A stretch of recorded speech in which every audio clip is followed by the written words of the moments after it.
اعوذ باللہ السمیع العلیم من الشیطان اللعین الرجیم بسم اللہ الرحمن الرحیم الحمد للہ الذی لا یفرح من والجمود ولا یقضیہ العطاء والجود اس کل موت منتقص سواہ وکل مانع مذموم ما خلا وهو المنان بفوائد النعام وأوائد المزید والقسم ما اختلف علیہ دہر فیختلف منہ الحال فلا كان في مكان فيجوز عليه الانتقال ثم الصلاة والسلام على النبي الأمي الواقف بجميع السياسات والحكم والعارف بما في اللوح والقلم سيدنا الممجد وبشيرنا المسدد ونذيرنا المؤيد المصطفى الأمجد المحمود الأحمد بالقاسم محمد اللهم صل على محمد وعلى محمد وعجل فرجهم والصلاة والسلام على أهل بيته الطيبين الطاهرين المعصومين لا سيما على الإمام المنتظر والحجة الثاني عشر والعدل المشتهر واللعنة الدائمة على أعدائهم أجمعين من الآن إلى قيام يوم الدين. أما بعد فقد قال الله تبارك وتعالى في أحسن كتابه وهو أصدق القائلين بسم الله الرحمن الرحيم والفجر وليال عشر. سید الشہداء ذات بابرکت حسین ابن علی بقائے دین کا سبب بنی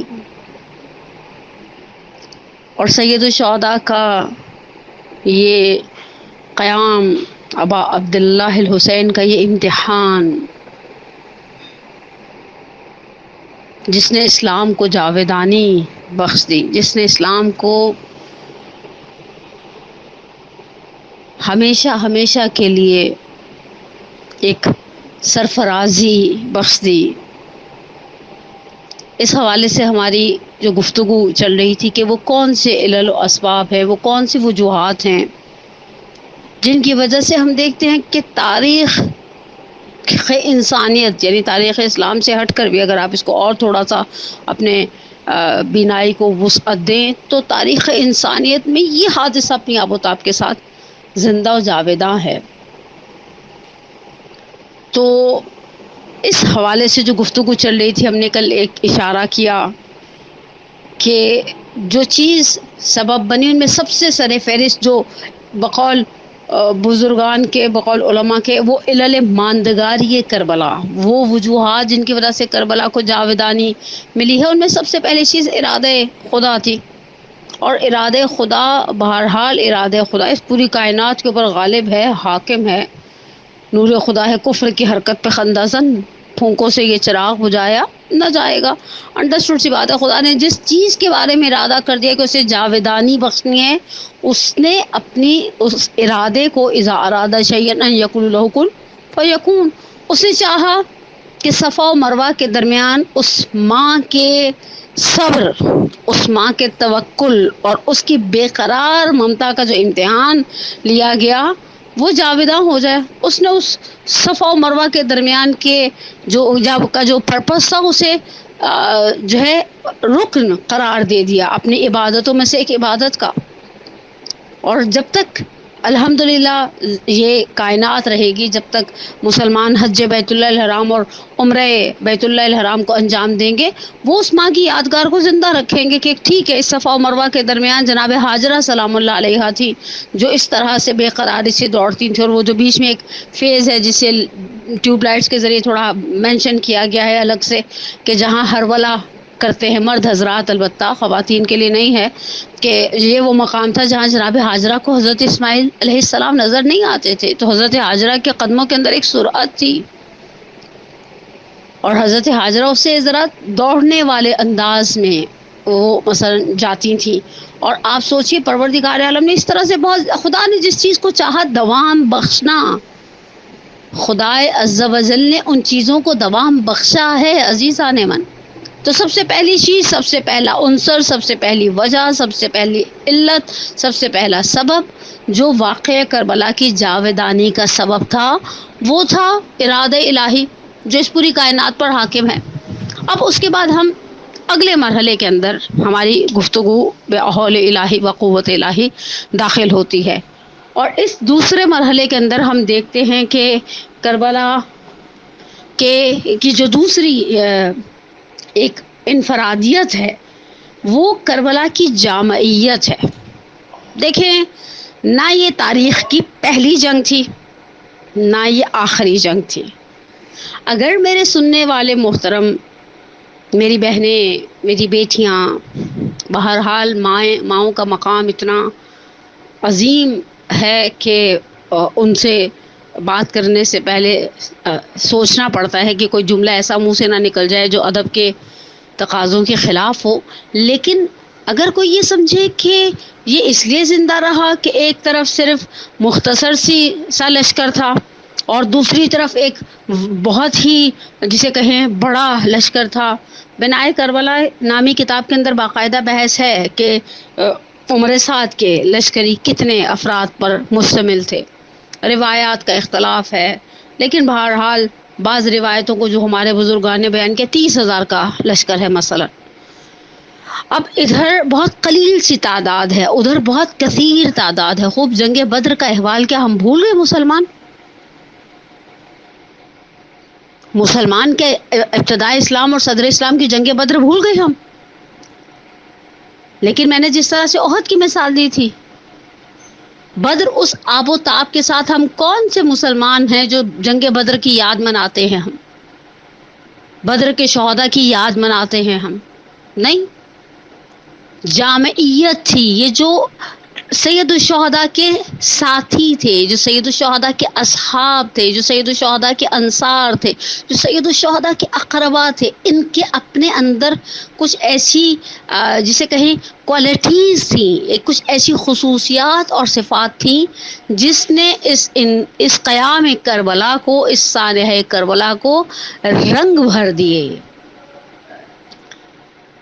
ان میں سے بعض افراد ایسی خصوصیات کے ساتھ اس واقعے کے اندر موجود تھے جو منحصر بے فرد تھی،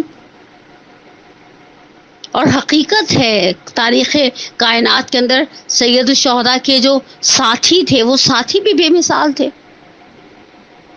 اب ان ساتھیوں کے اندر ہمارے ہاں نوعاً ممبر سے زیادہ تر مرد حضرات کا بہت زیادہ تذکرہ رہتا ہے نا، کہ سید الشہداء کے ساتھی گویا سورہ فتح کی اس آخری آیت کی مانند، مثلا راوی کہتا ہے دوی النخل، سید الشہداء کے خیموں سے شب عاشور اسی طرح سے بن بناہٹ تسبیح جیسے انسان سرگوشی میں خدا کا ذکر کرتا ہے اور اس کی آواز کے اندر ایک شباہت پیدا ہوتی ہے جو شہد کی مکھیوں کی بن بناہٹ کے اندر ہوتی ہے، اسی طرح سے کوئی حالت قیام میں ہے، کوئی حالت قعود میں ہے، کوئی حالت قنوت میں ہے، کوئی حالت سجدہ میں ہے، کوئی حالت رکوع میں ہے۔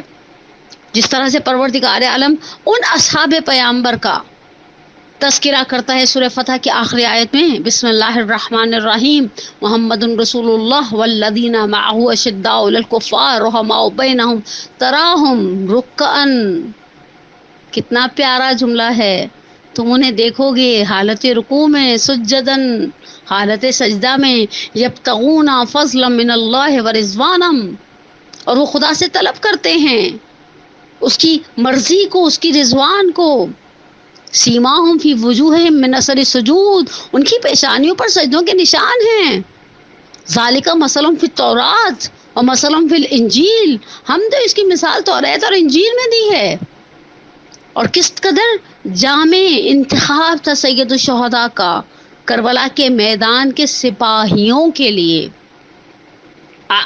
خواہ وہ مرد حضرات تھے، حبیب ابن مظاہر جیسے، بریر جیسے، مسلم جیسے، سید الشہداء نے ان میں سے بہت سو کو یاد کیا ہے۔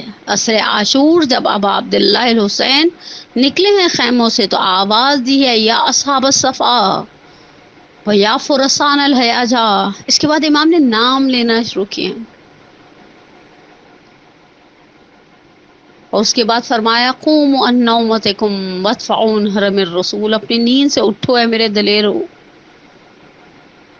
حرم رسول کا دفاع کرو۔ اور اسی طرح سے وہ باعظمت خواتین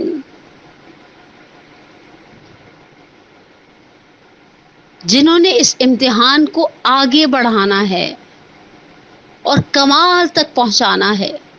بسا اوقات اب یہ شاید میرے سننے والوں میں سے کسی کو لگے کہ یہ استحسان چل رہا ہے، لیکن مجھے کبھی کبھی ذاتی طور پر یہ کوئی عالمانہ رائے نہیں ہے، یہ صرف ایک اہل بیت کے عزادار ہونے کے ناطے ایک خیال کا بسا اوقات میرے ذہن میں آتا ہے کہ جس طرح سے جناب ابراہیم علیہ صلاۃ والسلام جناب ہاجرہ اور اسماعیل کو چھوڑ کر چلے گئے، وہ تو پیلسٹائن واپس چلے گئے تھے نا، اور حضرت ہاجرہ کا امتحان اس کمسن اسماعیل علیہ وعلی نبینا افضل الصلاۃ والسلام کے ساتھ شروع ہوا. کچھ اسی طرح کی شباہت عجیب سی آتی ہے، البتہ یہاں بہت شدت ہے امتحان کے اندر، اس امتحان کو اس کے ساتھ ملایا نہیں جا سکتا. میں نے تو پہلے ہی بارہا امام حسن مجتبیٰ کا جملہ دوران مجالس بیان کیا، لا یوم کیوم یا ابا عبداللہ حسین، تمہارے دن جیسا کوئی دن نہیں ہے. ابا عبداللہ کے اس قیام کو، ابا عبداللہ کے اس امتحان کو آپ کسی چیز کے ساتھ نہیں ملا سکتے، کسی دن کے ساتھ نہیں ملایا جا سکتا اس دن کو.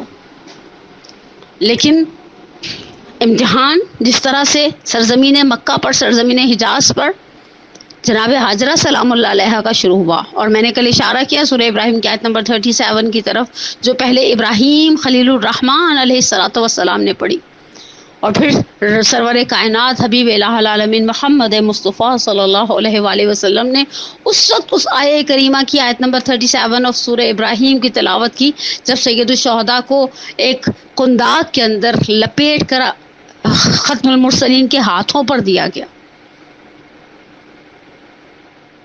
اب ان خواتین کی عظمت کے بارے میں سوچئے. میں کچھ جملے ان خواتین کے لیے کہوں. جامعیت امتحان کربلا ان خواتین اور بچوں کے دم سے بھی تھا. ان خواتین میں بہت ساری خواتین ناز پرور تھیں. ناز پرور. اب آہستہ آہستہ ہمارے ہاں اردو کا مزاج ایسا ہوتا جا رہا ہے کہ انسان بعض اوقات ایک لفظ اردو ہی کا بیان کرتا ہے، اور جب سننے والوں سے پوچھا جاتا ہے کہ بھئی اس کا مطلب سمجھ میں آیا، تو بسا اوقات اگر مجالس فزیکل ہوتی ہیں تو بچیاں کہہ بھی دیتی ہیں کہ نہیں سمجھ میں آیا. جیسے کل رات میں نے ایک لفظ استعمال کیا ممبر سے، حملہ آور بلوائی، جنہوں نے خلیفہ ثالث کے گھر پر حملہ کیا. تو میں نے مجمع سے پوچھا آپ کو حملہ آور بلوائیوں کا مطلب سمجھ میں آیا؟ تو جو بچیاں بیٹھی تھیں ان میں سے بعض نے نفی میں سر ہلا دیا کہ نہیں سمجھ میں آیا. تو میں نے کہا ہم اردو کا ترجمہ کہاں سے لائیں؟ ناز پرور. ناز پرور یعنی وہ خواتین جو معاشرے کے اندر ایک سوشل سٹیٹس رکھنے کی وجہ سے بہت ناز نعمت کے ساتھ اور بڑے پروٹوکول اور احترام کے ساتھ انہیں بڑا کیا گیا ہے. اب میرے پاس دامن وقت میں اس مختصر سی گفتگو کی گنجائش نہیں ہے کہ میں بیان کروں ان میں سے کتنی خواتین ایسی تھیں جو اپنی ذاتی کنیزوں کے ساتھ کربلا کے میدان میں آئیں. تاریخ نے نقل کیے ہیں یہ جملے. ہم اگر تاریخ کی مفصل کتابوں کو اٹھا کر دیکھتے ہیں تو ہمیں ایسے جملے ملتے ہیں کہ مثلا فلاں مخدرہ جب میدان کربلا میں آئے تو ان کے ساتھ ان کی ذاتی کنیز تھی. یہ ناز پرور ہیں. اب مجھے نہیں پتا میں اس سے زیادہ اس لفظ کی کیسے تشریح کروں. یہ بڑے لاڈ اور بڑے احترام کے ساتھ کربلا کے میدان میں لائی گئی. یہ بنو ہاشم کی خواتین ہیں. ان میں ایک نام جو ملتا ہے وہ رباب بنت امراء القیس، سید الشہداء کی زوجہ.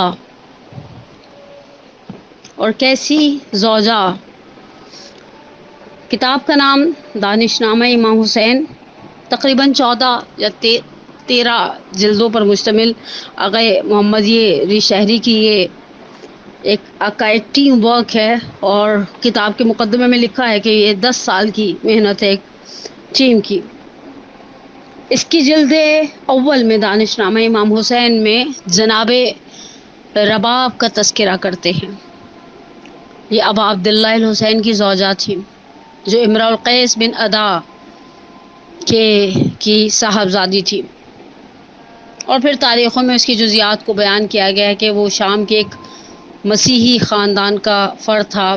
خلیفہ ثانی کے زمانے میں جو ہے وہ مسلمان ہوا، اور اس کے بعد پھر کچھ چیزیں انہوں نے ان کے فیملی بیک گراؤنڈ کے حوالے سے نقل کیے ہیں، اور کہا کہ یہ اس قدر ناز پرور تھیں کہ سید الشہداء نے ان کے حق میں ان کی خاطر ایک شعر کہا ہے جس کا ترجمہ بھی موجود ہے کہ بے جان سوگند من سرائے را دوست دارم. یعنی مفہوم کچھ اس طرح سے اب عبداللہ کے کلام کا کہ میں اس گھر کو پسند کرتا ہوں جہاں رباب اور سکینہ ہے. اور پھر اس کے بعد یعنی بعض جملوں کو جنہیں سید الشہداء سے نسبت دی جاتی ہے کہ میرا اس گھر میں دل نہیں لگتا جہاں پر رباب اور سکینہ نہ ہوں. یہ آپ خود سوچئے، ایک ناز و نعام میں پلے ہوئے باپ کے گھر سے آئی ہوئی ایک بیٹی ہے. اس نے، میں نے شروع کی گفتگو کے اندر جناب زینب کبریٰ کے احوال کی طرف اشارہ کیا تھا. اس مخدرہ نے، انہوں نے اپنی زندگی کے ابتدائی ایام میں وہ امتحانات نہیں دیکھے جو جناب زینب کبریٰ نے دیکھے. حسب و نسب تو جناب زینب کبریٰ کا کسی اور سے ملانا ہی ابس ہے، لیکن کیسا صبر دکھایا.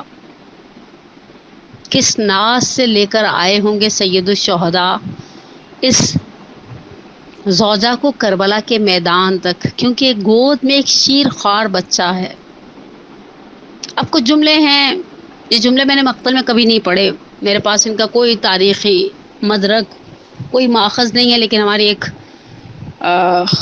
استاد بزرگوار تھی، وہ یہ جملے بسا اوقات 6 محرم کی مجلس میں نقل کیا کرتی تھی کہ راستے میں جب کبھی عراق کی گرمی کی شدت کو محسوس کرتے تھے ابا عبداللہ تو جناب علی اکبر سے کہتے تھے کپڑے کو کسی کو گیلا کرو اور رباب کی اماری پہ ڈال دو. بہت چھوٹا ہے علی اصغر، اور امتحان کتنا بڑا تھا. اور کمال کیا ہے، کمال امتحان کے بعد دکھایا جانے والا وہ صبر ہے جو اس معظمہ نے دکھایا، جو اس مخدرہ نے دکھایا، جس کی مثال تاریخ بشریت کہاں سے لے کر آئے گی. کہا کہ یہ سید الشہداء کے 2 بچوں کی ماں تھی، جناب سکینہ اور عبداللہ رضی، جو حسین کے ہاتھوں پر آخری لمحات میں ابا عبداللہ کے ہاتھوں پر موجود تھے. اور پھر کربلا کی ابھی اتفاق ہے، میں نے آغا کاظم قزوینی کی کتاب زینب کبریٰ میں کچھ روایتیں دیکھی اور اس میں انہوں نے بہرحال آل سبتین کا ریفرنس دیا تھا. میں نے آل سبتین کو بھی چیک کیا تو اس میں ایک اور خاتون کا تذکرہ بھی ملتا ہے جو بالکل خالی ہاتھ واپس گئی ہیں، اور وہ زوجہ مسلم تھی. اس سے پہلے میں نے جو منابع یا جو کتابیں پڑھی تھیں اس کے مطابق جناب زوجہ مسلم جب واپس گئی ہیں تو ان کی ایک صاحبزادی ان کے ساتھ تھیں، عاتقہ یا حمیدہ نام نقل کیا ہے مختلف مقاتل نے. البتہ آغا کاظم قزوینی نے جو اپنی کتاب زینب کبریٰ اس میں کہا کہ ان کی بچی شام غریبہ کی سراسیمگی میں جب خیموں کو آگ لگی ہے تو وہ بچی گھوڑوں کی ٹاپوں تلے پامال ہو کر دنیا سے چلی گئی. ابھی اس روایت سے قطع نظر میں اس شہزادی کے بارے میں کبھی سوچی ہوں جب کربلا کے میدان میں گئی ہوں گی تو گود میں اصغر جیسا بچہ بھی تھا اور رونق کے پہلو سکینہ بھی تھی، لیکن جب واپس آئی ہوں گی. آغا شہری نے اس کتاب کے اندر کہا، اور اس کے علاوہ ہمارے مقاتل نویسوں نے لکھا کہ جب واپس آئی ہیں کربلا سے تو انہوں نے سید سجاد سے، امام سجاد سے تقاضا کیا کہ بیٹا میں چاہتی ہوں تمہارے بابا کی قبر پر رہوں۔ 1 سال بیتوتا کیا ہے قبر ابا عبداللہ پر، یعنی 1 سال ٹائم پیریڈ کو سپینڈ کیا ہے قبر امام حسین پر۔ یہ اس زمانے کی قبر ہے جہاں آج کی طرح سہولیات نہیں تھی عزیزان من، بارگاہ اور قبہ نہیں تھا، آج کی کربلا کو ذہن میں رکھ کے مت سوچیں انہوں نے 1 سال اس کربلا پر کہ میدان میں کس طرح سے گزارا ہوگا، کہ جبکہ نہ کوئی سائبان ہے اس کربلا میں، نہ ہی کوئی بارگاہ ہے، نہ ہی کوئی قبہ ہے۔ میں آج سید الشہداء کو ان کے اس فرزند کا واسطہ دوں جو اس تمام تر کمسنی کے باوجود باب الحوائج کہلایا، وہ کہ جس کی شہادت کے بعد آغائے فاطمیہ نے روضہ استاد میں ایک جملہ نقل کیا، اور البتہ آغائے حسین اندلی پہ حمدانی نے بھی اپنی کتاب ثار اللہ میں اس جملے کو نقل کیا، دا حسین چھوڑ دو، صبر چاہیے تھا قلب نازنین ابا عبداللہ کو، اور کیوں نہ چاہیے ہوتا جب حسین اپنے ہاتھوں پر لے کر گئے ہیں علی اصغر کو، اور روایت اور مقاتل کے الفاظ ہیں تلذی کی کیفیت میں تھے علی اصغر حسین کے ہاتھوں پر۔ عزیزان من، تلذی مچھلی کی خاص کیفیت کو کہا جاتا ہے۔ مچھلی کو جب پہلے پانی سے نکالا جاتا ہے تو مچھلی زمین پر خوب اچھلتی ہے، پھر دوسرا مرحلہ آتا ہے کہ اس کے اندر اچھلنے کی ہمت اور طاقت ختم ہو جاتی ہے اور وہ صرف دائیں اور بائیں کروٹیں بدلتی ہے۔ تیسرا موقع آتا ہے جب اس میں کروٹیں بدلنے کی بھی ہمت ختم ہو جاتی ہے تو صرف منہ کو بند کرتی ہے اور کھولتی اور بند کرتی۔ اور اب مچھلی کی اس کیفیت کو تلذی کہتے ہیں۔ حسین کے ہاتھوں پر علی اصغر تلذی کی کیفیت میں، حسین کے ہاتھوں پر علی اصغر کبھی منہ کو کھولتے ہیں کبھی بند کرتے ہیں، اور حسین اس عالم میں لے کر آئے کربلا کے میدان میں۔ اور باب منبر نے ایک جملہ نقل کیا ہے کہ جب خیمے سے لے کر نکلے ہیں وہ حسین رباب کے 6 ماہے کو، تو حسین نے گرمی کی شدت کو محسوس کیا۔ اپنی ابا کے دامن کو حسین مظلوم نے اس بچے کے چہرے پر ڈال دیا۔ فوج اشیاء سمجھی حسین مصالحت کے لیے قرآن لے آئے، اور جب کربلا کی جب فوج اشیاء کے سامنے ابا کا دامن ہٹایا اور پوچھا ایھا الناس، کیا تم میں کوئی مسلمان نہیں صاحب اولاد تو ہوگا؟ یہ وہ موقع تھا جب فوج اشیاء میں جو صاحبان اولاد تھے وہ منہ پھیر کے رونے لگے۔ عمر سعد ملعون نے حرملہ بن کاہل اسدی کو اشارہ کیا، اقطع کلام الحسین، حسین کی بات کو کاٹ دے، حسین کو بات مکمل نہ کرنے دے۔ اور اس کے بعد اس لعین نے وہ تیر، وہ شعبہ تیر، اب میں کس زبان سے کہوں، یہ وہ تیر تھا جو عرب گھوڑے کی گردن توڑنے کے لیے استعمال کیا کرتے تھے، ایک شعبہ تیر نکالا، انقلب الصبی علی ید الحسین، بچہ حسین کے ہاتھوں پر منقلب ہو گیا۔ مجھے نہیں معلوم من الاذن الی الاذن کے الفاظ کس طرح سے تاریخوں میں نقل ہیں۔ سید الشہداء اس بچے کو لے کر واپس آئے، خیمہ ام رباب تک جانا چاہتے ہیں۔ حسین ایک قدم آگے بڑھاتے ہیں، پھر سوچتے ہیں ماں کیسے دیکھے گی، قدم پیچھے ہٹاتے ہیں، قدم بڑھاتے ہیں، قدم ہٹاتے ہیں، حتیٰ سید الشہداء نے پشت خیام پر لے جا کر ایک ننھی سی قبر کھود دی۔ تم کو خیر کیا خبر، تیرے ستم کھانے کے بعد شاہ کتنی دیر روئے تم کو دفنانے کے بعد۔ اور قبر علی اصغر کو بنا کر سید الشہداء کھڑے ہو گئے۔ ہمارا سلام ہو اس امام مظلوم پر، مولا اس شہید کی شہادت نے آپ کے قلب نازنین کو کس طرح سے تڑپایا ہوگا۔ بس ہمارا سلام ہو اس ماں پر کہ جس نے جب ایک آخری جملہ رجلکم اللہ، جب 11 محرم کی ظہر میں سروں کی گنتی شروع ہوئی ہے تو کسی لعین نے عمر سعد سے کہا 1 سر کم ہے۔ یہ وہ اس بچے کا سر ہی سروں میں نہیں ہے جسے حسین آخری مرتبہ اپنے ہاتھوں پر لائے تھے۔ قلب نازنین مادر تڑپ کے رہ گیا، فوج اشکیہ سرزمین کربلا پر پھیل گئی۔ بہت سارے لائنوں نے نیزے زمین کربلا میں گاڑے، جلے ہوئے خیام کی پشت پر ایک لائن نے جب نیزہ گاڑا تو صرف نیزہ تھا، جب نکالا تو علی اصغر کا ننھا سا لاشا اس نیزے کے ساتھ تھا۔ میرا دل کہتا ہے قلب میرے باپ پر کیا صبر کا عالم ہوگا، پروردگارا وہ ماں جس کا صبر اس کمال کا تھا۔ خاندان بنو ہاشم کی عورتیں جس ماں کے بہن سے اٹھا کرتی تھیں، یہ جملہ ڈیڈیکیٹ کروں اپنی مرحومہ والدہ کو، وہ پڑھا کرتی تھی بس اوقات مصائب میں کہ اس بیوی کی بہن سے بنو ہاشم کی عورتیں صبح سحر میں اٹھا کرتی تھی کہ جب سحر کا وقت ہوتا تھا تو آواز دیتی تھی اصغر کہاں ہو، اصغر کہاں ہو، اور ایک جلے جھولے کی ڈوری ہلا کر آواز دیتی تھی صبح پرندے آشیانوں سے نکلتے ہیں، شام ڈھلے لوٹ آتے، تم میرے ہاتھوں سے حسین کے ہاتھوں پر ایسے گئے۔ ماں پلٹ کر انتظار کرتی رہی اور کبھی کبھی ایک خون آلود پیراہن چہرے پر ڈال کر آواز دیتی تھی سکینہ، بیٹے تو باپ کو پیارے ہوتے ہیں، بیٹیاں ماؤں کا دم بھرتی ہیں نا، حسین کے پاس تو اب تک سوئیں گے۔ لیے اصغر تم نے ماں کا پہلو خالی کرتے وقت نہیں سوچا ماں کسی پہلو میں بٹھائے گی۔ انا للہ و انا الیہ راجعون وسیعلم الذین ظلموا یا منقلب ينقلبون نسألك اللہ وندعوک بسمک العظیم العظم العزیز الجلیل الاکرم اللهم انی اسألک بحق فاطمة وابیها وبعلها وبنیها وسر المستودع فیها ان تصلی علی محمد وآل محمد۔ پروردگارا تجھے واسطہ اس باب الحوائج کربلا کا، تجھے واسطہ حسین کے اس چشماہے کا، تجھے واسطہ اس عبداللہ رضی کا، پروردگارا تجھے واسطہ اس خون ناحق کا، تجھے واسطہ اس دم مظلوم کا، پروردگارا بحق محمد آل محمد ہماری سب سے بڑی حاجت ہمارے ولی کے ظہور میں تعجیل فرما یا رب الحسین اشفی صدر الحسین بظہور الحجہ۔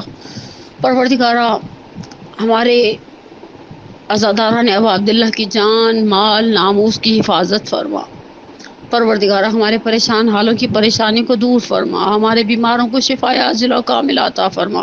ہماری ایک بہت ہی قابل احترام دوست ذاکر اہل بیت ہے، ان کا پوتا بیمار ہے، تجھے عبداللہ رضی کا واسطہ کم سن بچہ ہے، بہت چھوٹا بچہ ہے، پروردگارہ ہماری اس دوست کی جو سادات کرام سے بھی ہیں، پروردگارہ ان کے اس پوتے کو شفا عاجلہ و کاملہ عطا فرما۔ پروردگارہ ہمیں ہمارے والدین کے لیے، ہماری اولاد کو ہمارے لیے واقعات و صالحات میں سے قرار دے، ہمیں دنیا میں اہل بیت کی زیارت اور آخرت میں ان کی شفاعت سے بہرہ مند فرما۔ پروردگارہ اس طفل رضی کے صدقے میں اس اجل جھولے کا واسطہ دے کر دعا کرتی ہیں جتنی مومنین اور مومنات اولاد کی طلبگار ہے، محمد و آل محمد کے صدقے میں ان اولاد کی نعمت سے مالا مال فرما۔ پروردگارہ تجھے واسطہ میرے باپ کی مضطرب ممتا کا کہ جو اس خون آلود پیراہن کو دیکھ کر سکینہ کو یاد کرتی تھی، پروردگارہ وہ مائیں جو اپنی اولاد کی کسی بھی پریشانی میں مبتلا ہیں، کسی بھی پریشانی میں مبتلا ہیں، پروردگارہ ان کی پریشانیوں کو برطرف فرما۔ پروردگارہ ہمارے مرحوم والدین کو، میں اپنے خصوصیت سے اپنے مرحوم والدین کے لیے اور مرحومین مد نظر کے لیے خصوصی طور پر دعا کرتی ہوں پروردگارہ، اور عمومی طور پر جمیع مومنین و مومنات کے ارواح ان کے مرحومین پروردگارہ کبیرہ صغیرہ گناہوں کو معاف فرما، پروردگارہ ان کی قبروں کو بہشت برزخی کے باغوں میں سے ایک باغ قرار دے، پروردگارہ جن کے والدین زندہ انہیں عافیت کی نعمت سے مالا مال فرما، اور جن کے دنیا سے چلے گئے ان کی قبروں پر اپنی رحمت مغفرت اور کرم کی بارش کو نازل فرما۔ پروردگار اس محرم کو ہماری زندگی کا آخری محرم قرار نہ دے، پروردگار اس محرم میں ہمیں ان کاموں سے بچنے کی توفیق دے جو قلب ناظرین سیدہ کو ہم سے رنجور یا ہم سے غمزدہ کر دے، پروردگارہ ہماری عزاداریوں کو اپنی بارگاہ میں قبول و منظور فرما۔ ربنا تقبل منا انک انت السمیع العلیم، آمین یا رب العالمین۔